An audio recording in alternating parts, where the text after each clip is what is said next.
Hey guys, how's it going? Tiz back again with another episode of the Dortmund career mode, and after a disappointing end to the previous episode, we had that really ridiculous penalty given against us. We come into this one against Paris Saint-Germain away from home, looking for an improvement both result-wise and performance-wise. Now they got off to a great start. They were really dominant in the opening stages. Lucas showing fantastic feet in the box here to get away from defender after defender, and then a cheeky little back heel to slide the ball to Ezequiel, who pops it into the back of the net to give them a 1-0 lead early on in the game. Now, of course, if we lose this, that would bring them level with us on 9 points, and depending on how Benfica got on against Anderlecht, then three of us could be on 9 points at the top of the table as we head into the last round of fixtures. But Nangolan gets us back on level terms just in first half stoppage time. Rodrigo doing the work down the left-hand side to pull the ball back, and Raja Nangolan is there to pop the ball into the back of the net. So we head into the second half with decent confidence. Actually, we kind of edged our way back into the game after that early goal, and kind of created a few good chances, none of any particular note, which is why you only saw the goal. But on almost identical finish, an identical chance there, as this time it's Esfine doing the work down the left-hand side to pull it back, and that man Nangolan is there again to tap into an open net from not too far out at all. So Bender actually hits the post here as well in the 61st, 62nd minute, just past the hour mark. Really, really good chance. Bender, I don't think, has scored a single goal for me in this entire series so far, and that is not about to change as we see out the game 2-1 away from home. A really, really good result, and that is us guaranteed to be through to the knockout stages of the Champions League regardless of the result against Benfica. We are now 6 points clear from PSG in third place. We sat top of the group on 12 points actually on goal difference, so very, very pleased to be sat where we are, and also very, very pleased to be sat where we are in the Bundesliga as well. We're sat third at the minute, but with a game in hand on Schalke and FC Bayern Munich.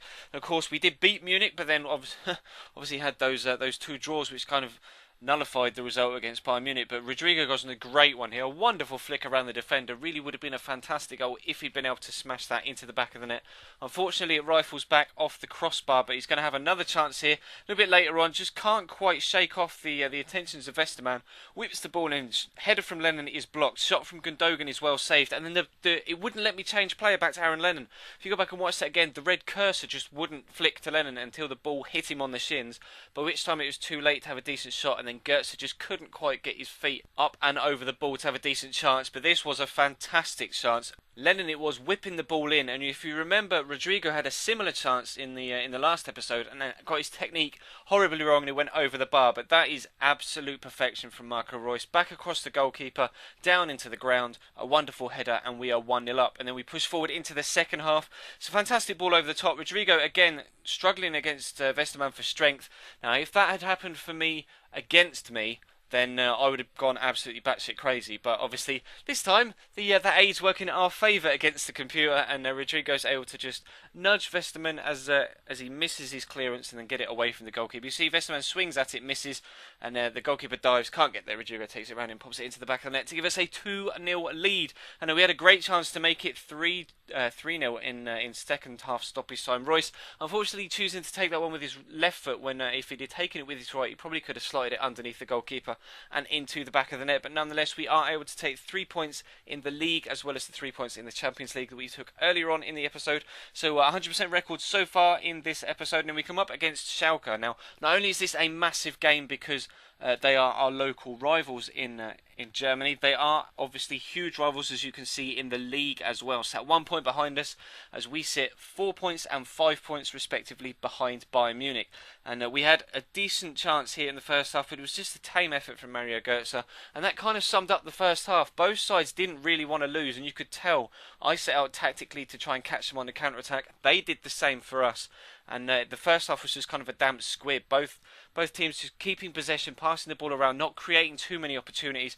But this through ball there from Rafael to Huntelaar was just absolutely crucial in the making of that chance and that goal. Klaas-Jan Huntelaar slotting the ball underneath the goalkeeper to round off a really nice move. They'd put together quite a few passes before that goal actually went in, before the chance presented itself. Then Aaron Lennon's going to chip the ball in here. Another identical ball in from the goal that Royce scored from in the last game. But unfortunately, Nangolan this time used the same technique that Rodrigo did to go for his header. Just kind of squats and lets the ball cannon off his forehead. Wasn't a decent shot, would have liked him to volley it, but he headed it straight at the goalkeeper, and Royce there hitting the post rather, with a rasping effort. Really, really unfortunate not to bring us back into the game, but again, it was another lobbed through ball that proved our undoing, but Klaus-Jan Huntelaar had the shot. Goalkeeper saved it well, but it was a rebound for Gerardo to pop it into the back of the net, and the closest we came to putting one back was this free kick from Royce, 36 yards out, just flashes past the keeper's left-hand post. But that was it. We're actually going to pick up a defeat from that one. So not only do we lose to our local rivals, they actually moved 2 points above us in the league now. So we've dropped to third in the Bundesliga. As you can see, not many chances for either side. Possession was in our favour, but we just couldn't create anything, mainly due to that really, really slow first half performance. But please do feel free to leave the video a like, guys, if you could be so kind and you've made it this far through it. The FIFA 13 is completely dead at the minute.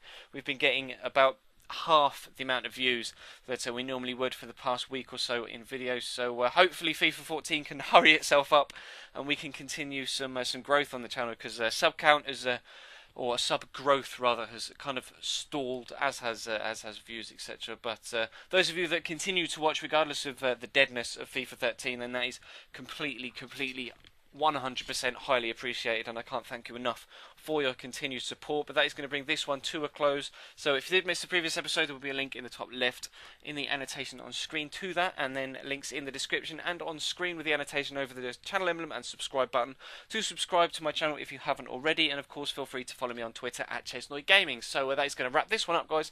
So thank you very much for watching, and I will see you next time.